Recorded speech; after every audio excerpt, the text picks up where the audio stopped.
वरी चढ कडू कारल्याचा येल झिम्म मना मंदी चाल ऊन पावसाचा खेळ सुख दळीता कांडिता जात्यावरी येती वव्या दूध जाता उतू तो वठी फुटल्या ग शिव्या गीता वडाळ भवानी पिळ्या भोपळ्याचं नात शरबती गवा संग किड रगडीत जात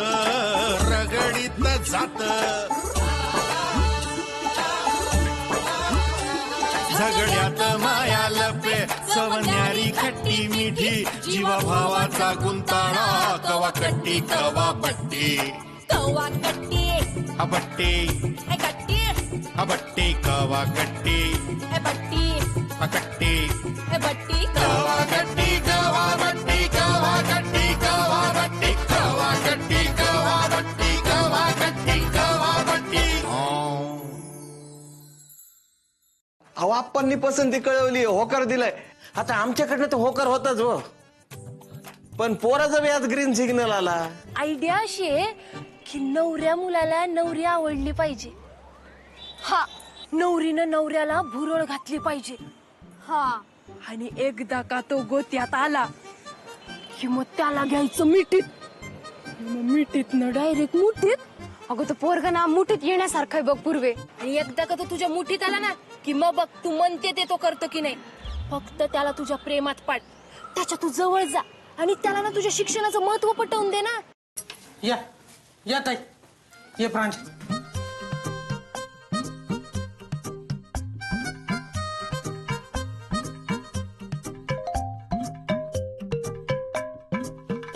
काय झालंय भाऊ म्हणजे आम्हाला सगळ्यांना का बोलवू राहिले तुम्ही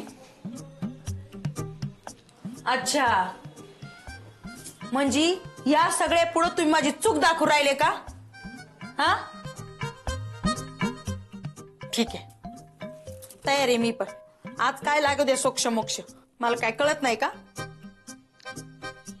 ताई तुम्ही घरामध्ये सिनियर आहात आता मला सांगा कुठल्या घरामध्ये नवरा बायकोची भांडणं होत नाही म्हणून काय लगेच माहेराला निघून जायचं असतं का ताई अहो घरामध्ये भांड्याला भांडं लागलं की आवाज होणारच पण तो आवाज होऊ नये म्हणून तुम्ही काय निम्मे भांडे किचन मध्ये आणि निम्मे भांडे बेडरूम मध्ये ठेवणार आहे का नाही ना सगळे भांडे तुम्ही किचन मध्येच ठेवणार आहे की नाही मुद्द्याचं बोला तेच बोलून राहिलोय ग नवरा बायकोने एकत्र राहिलं ना तर ते शोभून दिसतो असं भांडून काय फायदा होणार आहे का म्हणजे नवऱ्याने एकीकडे राहायचं बायकोने एकीकडे राहायचं असं कसं होईल हो नवरा बायको मध्ये विश्वास असला पाहिजे की नाही विश्वासाला जागा कुठं ठेवली तुम्ही मला सगळी थेरं माहिती आहेत तुमची आणि वहिनीला काय विचारू राहिले नवरा बायकोच दादा गेलाय आमचा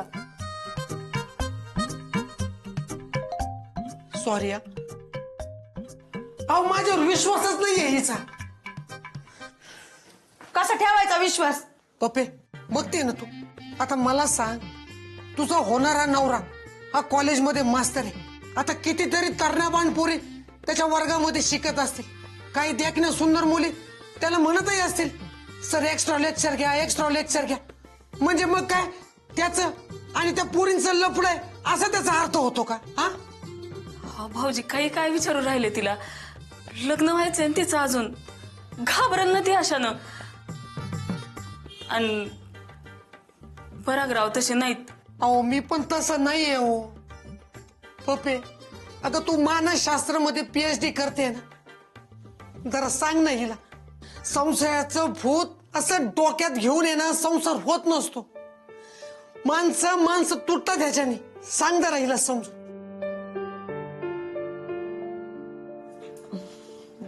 दीपक मामा अहो मी काय सांगू भाऊजी हा त्यांचा एवढा विश्वास गेलाय तुमच्यावरचा तर तुमचं काही असं आहे का नाही एवढा डाऊट घेतात ते म्हणून विचारलं बोला ना आता बोला ना काऊन थोबड पांढर फटक पडले आता ठीक मी ना आता तुम्हाला सगळं स्पष्टच सांगतो आणि ही जसं म्हणते ना तसं तसं काहीच डाऊट घेण्यासारखं नाही हो आमच्यात.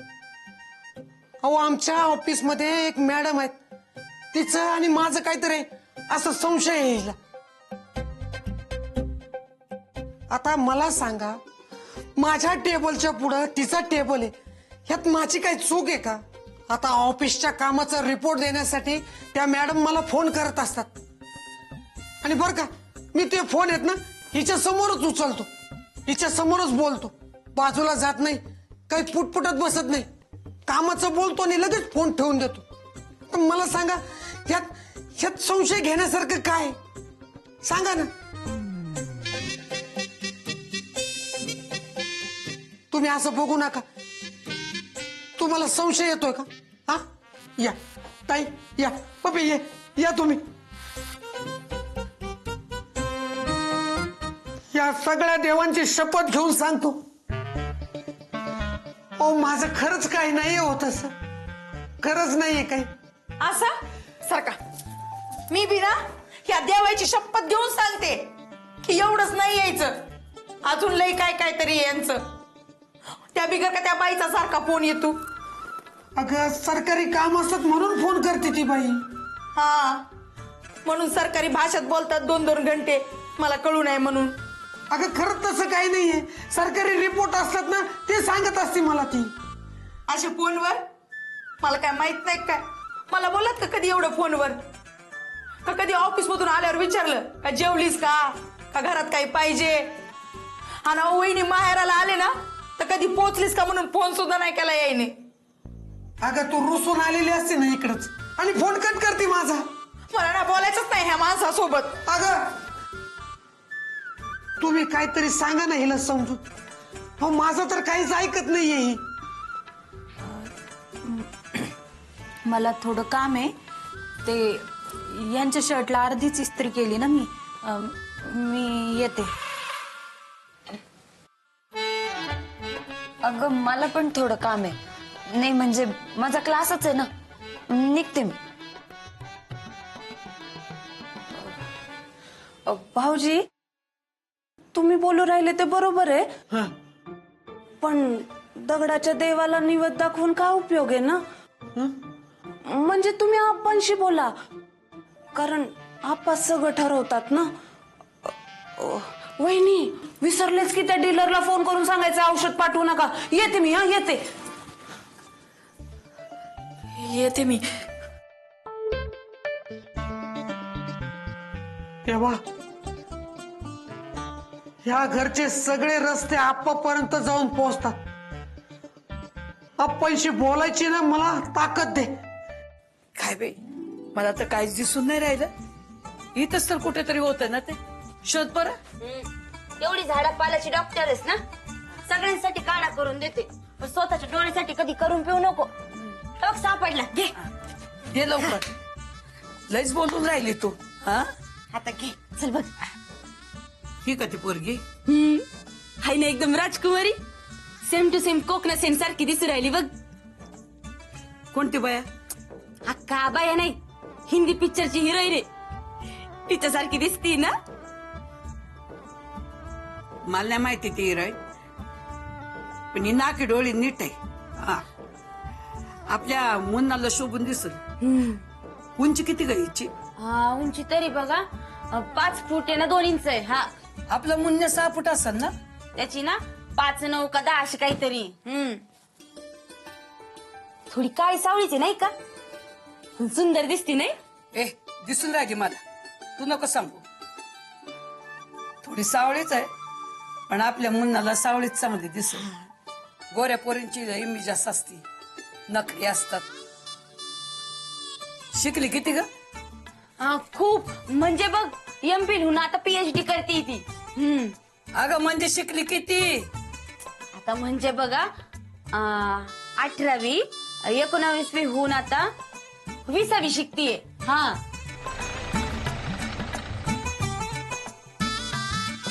मुन्या. काय अक्का? काय पोरगी छान आहे, जोडा शोभून दिसल तुमचा. पण एक कमी आहे, पोरगी लयच हाडकुळी दिसू लागली. नाही निकमाची सून कशी अंगा खांद्यानं भरलेली दिसाय हवी. एक काम कर, ती काळी बाटली घे पो जरा. ही वय ही घे. हे घे. काय दिसून नाही राहिलं काड्याची बाटली. अगं अक्का दिसू राहिलं बाटली आहे, पण मला काय झालंय? तुला काय रोग झालाय? तुला नाही, माझ्या येणाऱ्या नाचुनासाठी आहे. अगं पण तिला काय रोग झालाय? ए नीट बोल.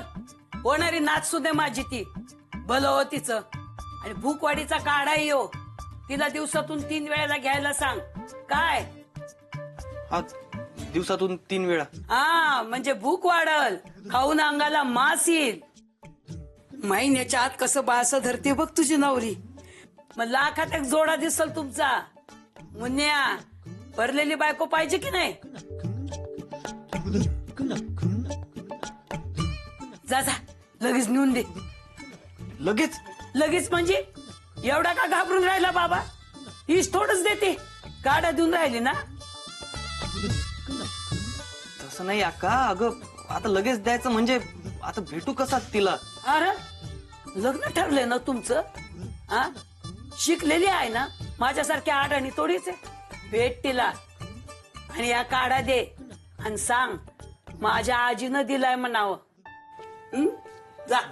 अरे आपल्या निकम घराण्याची सून शोभून दिसली पाहिजे की नाही? आपल्या निकम घराण्याचा इतिहास माहितीये ना तुला? आपलं निकम गुरुजी अक्का, मला म्हणजे माहिती आहे ना, मला सगळा इतिहासच पाठ आहे. देतो मी तिला, देतो, नेऊन देतो. अक्का सोनी जरा बारीक ऑर्डर आली ना इतक्यात.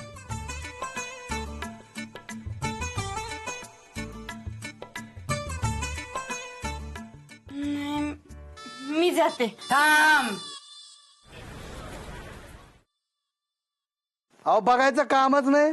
1 नंबर ताका कापड आहे. पोरांनी घसरगुंडी खेळू द्या, नाही तर सूर पारंब्या. ठिकाण लावायची गरज नाही पडणार. कापड फाटणारच नाही, गॅरंटी आहे. आणि हे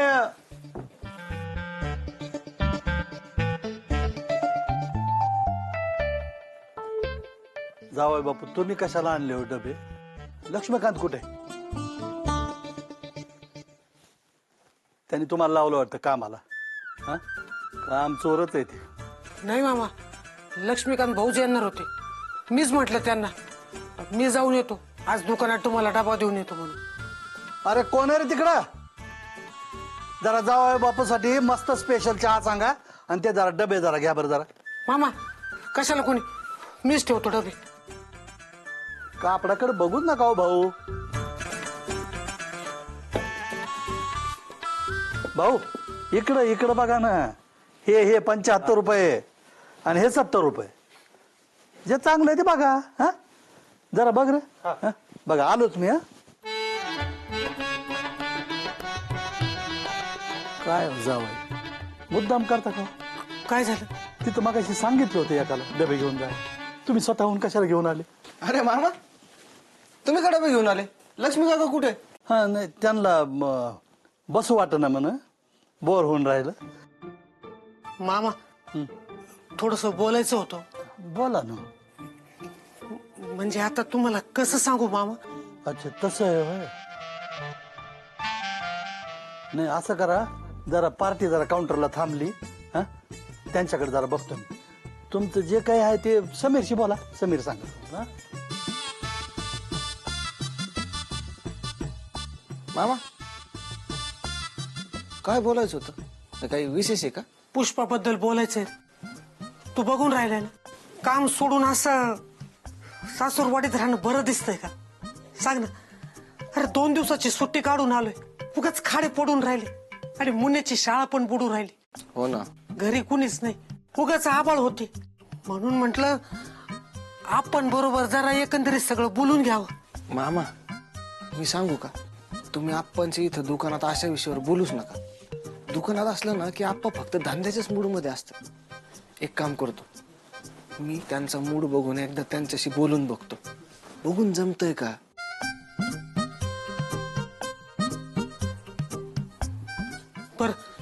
येतो थोडं नक्की बोला. हा तुम्ही जा, मी बोलतो त्यांच्याशी, तुम्हाला सांगतो.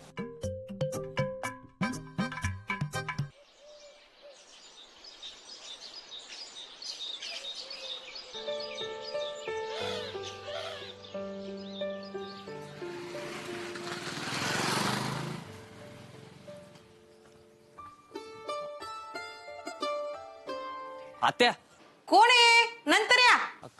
मी आहे पराग. काय रे मुन्या? 1 मिनिट खाली आहे ना. मुन्या अरे आता कस्टमर आहे, नंतर ये ना तू. आत्या, जरा लग्नाचं बोलायचं होतं माझ्या. लग्नाचं?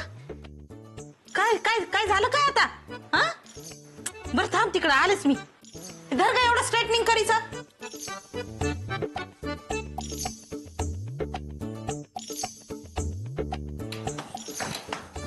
काय आलं?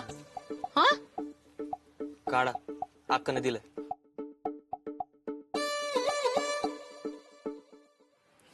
आत्याची मजाक घेतात कुणी? हा घाबरले ना मी. काय झालं म्हटलं? मास्तरी म्हणे अगं काम सोडून आले मी. अगं तुझ्यासाठी नाही तो, त्यांच्यासाठी आहे. कुणासाठी? बोराड्यांच्या मुलीसाठी, पूर्वासाठी आहे ते.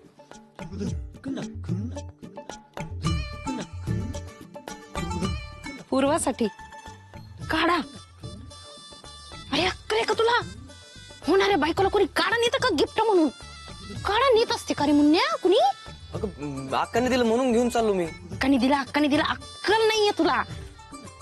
अक्काने दिला, अक्का म्हटली घेऊन जायचं, चाललं घेऊन. हा काढा देतात का? अरे स्वतःहून काही गिफ्ट द्यायचं ना. लग्न ठरल्यानंतरची पहिली भेट ना तुमची. मग अगं काय गिफ्ट द्यायचं मला नाही कळत ना. घे, आलेस मी. आत्या, मुन्या थोडासा दम निघत नाही बाई पोराला.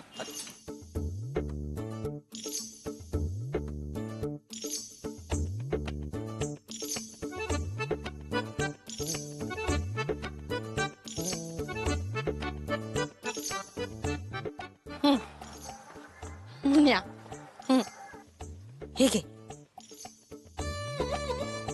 पेणे पूर्वाला शिकायची गोडी आहे ना, आवडेल तिला. साधे पण अगदी परफेक्ट आहे. काय ग पूर्वा, तुला फिरायला नाही आवडत का गणी? फिरतच असते की मी घरभर. अगं तसं नाही ग, म्हणजे असं निवांत कुठंतरी बाहेर फिरायला नाही का आवडत? म्हणजे तिथं फक्त तू आणि दादा आणि दुसरं कुणीच नाही, असं फिरायला नाही जावं वाटत? आता वाटायला मोप वाटतं, पण असं वाटलं म्हणजे लगेच जाता येतंय बाई. अगं म्हणजे दादाने नाही नेलं का कधी बाहेर? म्हणजे तू म्हणलं नाही का मला फिरायला बाहेर घेऊन चला म्हणून? नाही बाई, मी नाही म्हणलं कधी. आता कामाच्या कचट्यातून त्यांना एवढा टाइम थोडीच मिळतो.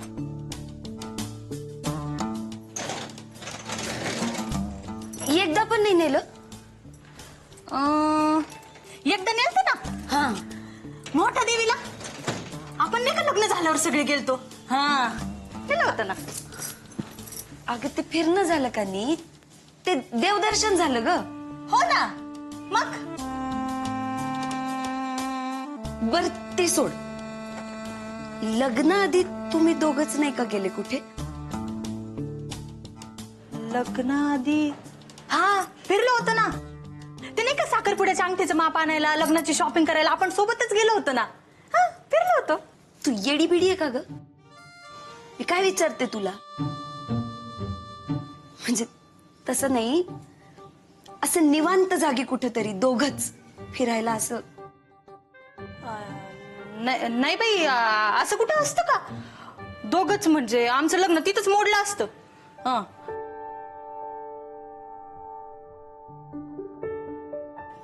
बर मला एक सांग, तू असं अचानक काऊन विचार राहिली? नाही म्हणजे मी लग्नाआधी तू आणि दादा असं दोघच निवांत कुठे बाहेर फिरले नाही, भेटले नाही.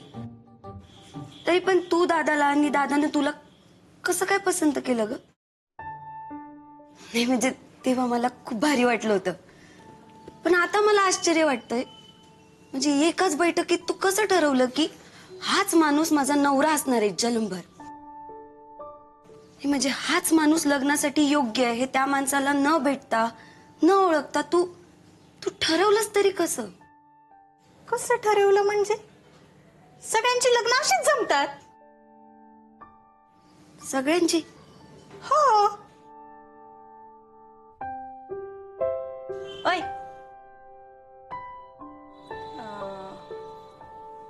कोणाला सांगणार नाही ना? काय? तुला माझी शपथ आहे. अगं सांगता आधी काय ते? अगं तुझे दादा लग्न आधी मला घेऊन गेले होते पिक्चरला.